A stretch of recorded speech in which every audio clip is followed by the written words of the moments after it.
Highlands. Thank you, Madam Speaker. And I speak to you today from the traditional territory of the Wasanic Nation. It's an honor, a deep honor, to be the Member of Parliament for such a place. Haishka, Haishka, Siam. I'm going to start with a reflection on the historical nature of this budget. And I'm going to start with a thought that comes to us from the late Jane Jacobs, one of the most remarkable thinkers in Canada and a great urban planner. But in her last book, Dark Age Ahead, she mentioned that we as a society seem to have collective amnesia. What I'm going to say next will probably result in some heckling, and I apologize for that I provoke heckling, not that I heckle. I've never heckled. But I do find it important as we look at this budget with finally an historic commitment to childcare, to look at that last chance we had for childcare, that last chance we had to actually live up to our Kyoto targets, and a substantial piece of progress towards reconciliation.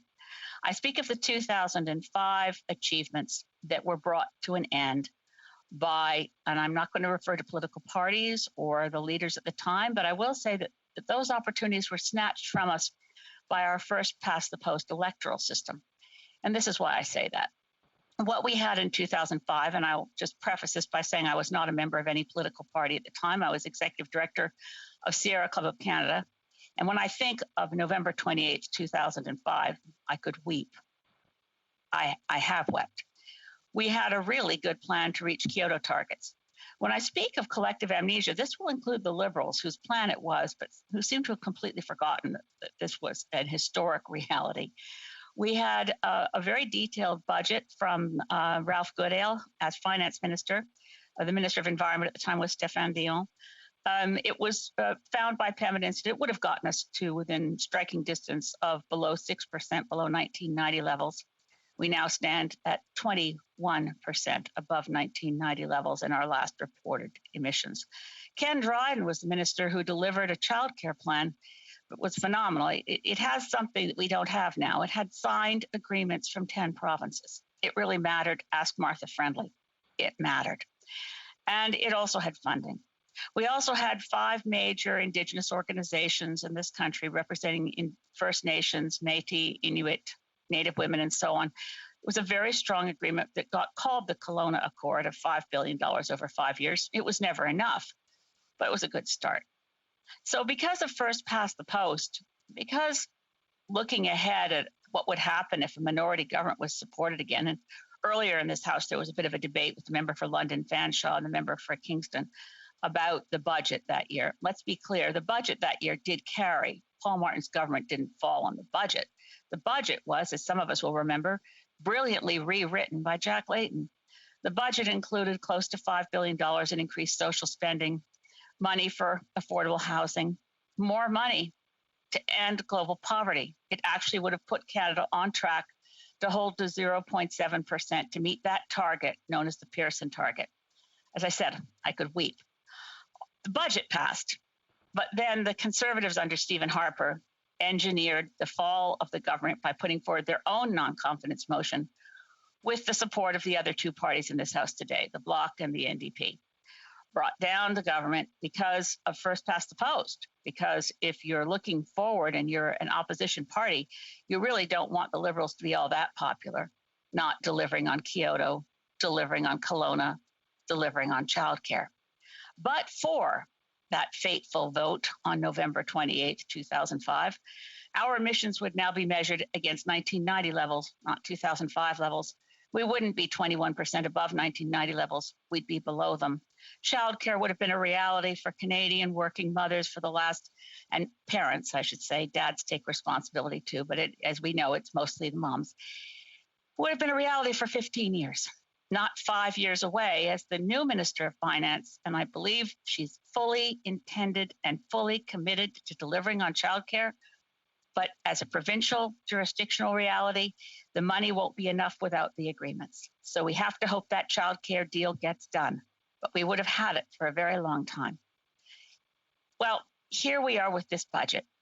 And what do we like about it? And I have to say, if this is back to the future, this budget, You'll never get back those years that the political calculation that it was worth defeating Paul Martin's government to put Stephen Harper in place because everybody, the Bloc, the NDP, and the Conservatives would do better later. We'll never get those years back. So now where are we? Well, I certainly support, and I'm sure that I can speak for the other members of the Green Caucus, we're all very pleased to see the child care funding, and we want to see that succeed. We'd love to support that. But what's missing in this budget? Spectacularly missing is pharmacare.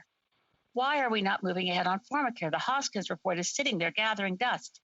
What happened to guaranteed livable income? We heard that the Liberal Convention and the NDP Convention both support having a basic income, what Greens call guaranteed livable income. It's not there at all. What happened to speaking to the opioid crisis that's taking lives across this country? Where is decriminalization? Where are really significant plans to deal with the opioid crisis? What about those who are really being left behind here? Youth, post-secondary students, people with disabilities left behind. We're looking at people who are dealing with low income and living and renting their places. There's nothing here for them. There's so much missing here. And overseas development assistance. That one little promise of 2005, we haven't heard anybody talk about 0.7% of GDP to overseas development assistance since, not anyone in government. This budget does very little on overseas development assistance, a surprisingly small amount.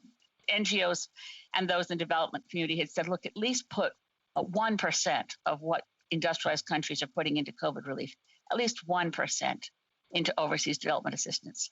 This doesn't come close. It comes to less than half of 1% and overspread over many years. We know the developing world is going to face a food crisis as a result of COVID.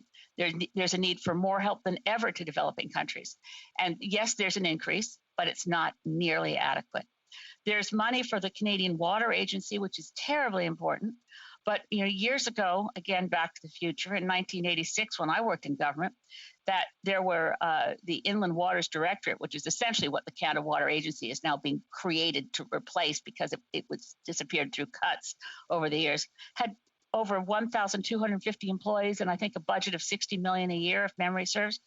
There's a drop in the bucket going into this new agency. It needs far more than $8.5 million a year for 2 years. That's just not adequate. And on climate, again, the budget itself says this will get us to 36% below 2005 levels by 2030. That's debatable. There's a lot of spending in here that's really laudable. I love the green bonds idea. That's great. It's very exciting to see $4.4 billion to go into what they're calling deep home retrofits to do more with renewable energy. But there's a lot in here that's masquerading under titles like clean technology, that is dirty technology, like small and medium nuclear reactors. And if you're making hydrogen, that's great, but we have to make sure it's 100% from renewable energy, not coming from fossil fuel sources. And the big elephant in the room, how can you have a budget that claims to do something about the climate crisis, but keeps the subsidies in place, billions of dollars a year to produce more fossil fuels while promoting and building, as a Canadian Crown corporation, a pipeline to deliver a product that doesn't have a market, that's uneconomical, that will threatens to destroy ecosystems all along the route where it's being built. It's already been halted, actually, because just last week they realized that they were cutting down trees, endangering the habitat of migratory birds, in fact, destroying the habitat of migratory birds.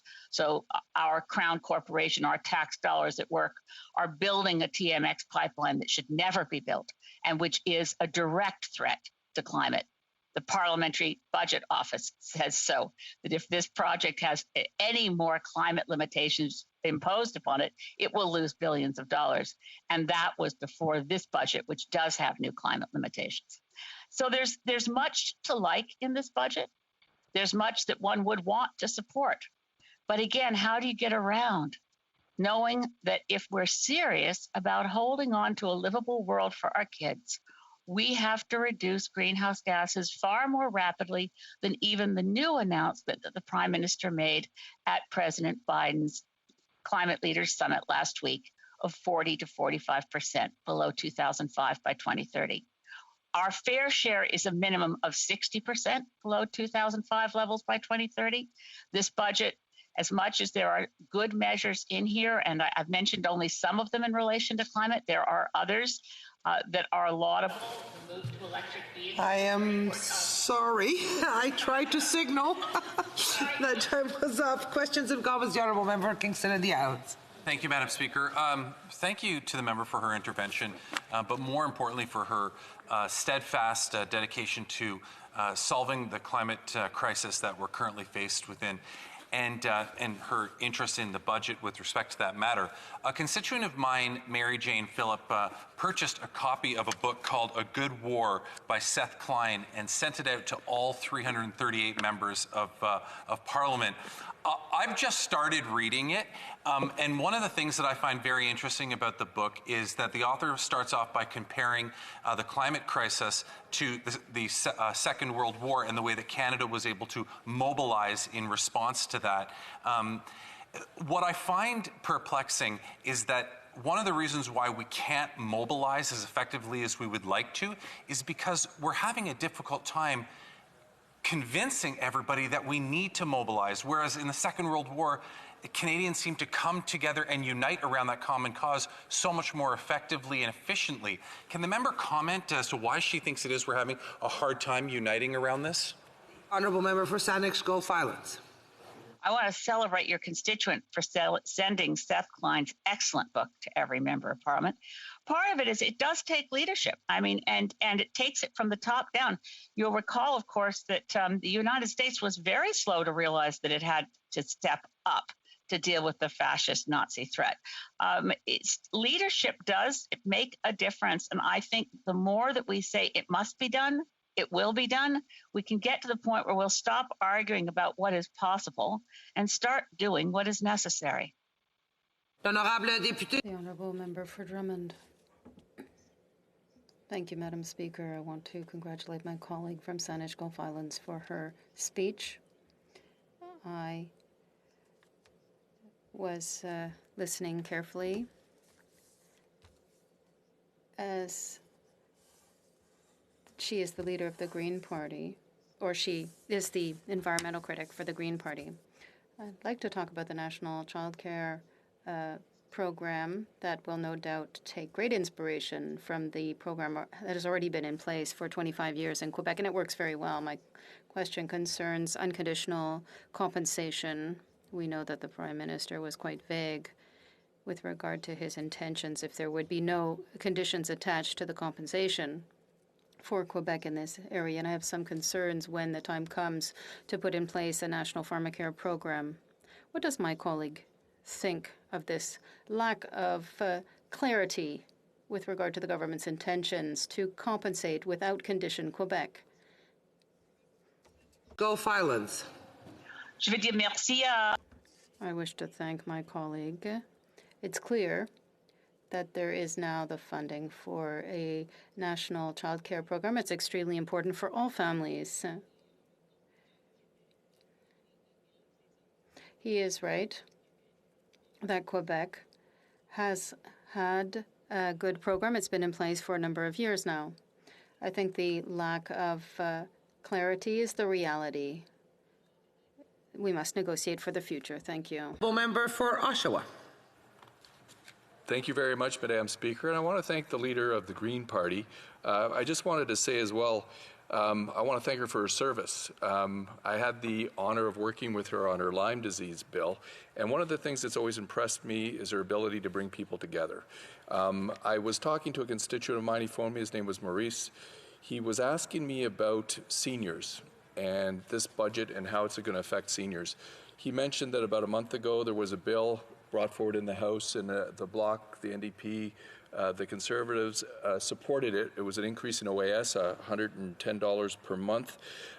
In this budget, unfortunately, instead of bringing people together like the leader of the Green Party has done, it's almost like the politics of division. They're treating seniors over the age 75 different than under 75. I was wondering if she could comment on maybe a way that we could fix that. The Honourable Member for Saanich Gulf Islands. I thank my honourable colleague from Oshawa. Those comments were terribly kind. Small correction, I'm the former leader of the Green Party of Canada. Anna May Paul is the leader of the Green Party of Canada. But I do think, I mean, any increase in OAS is very welcome.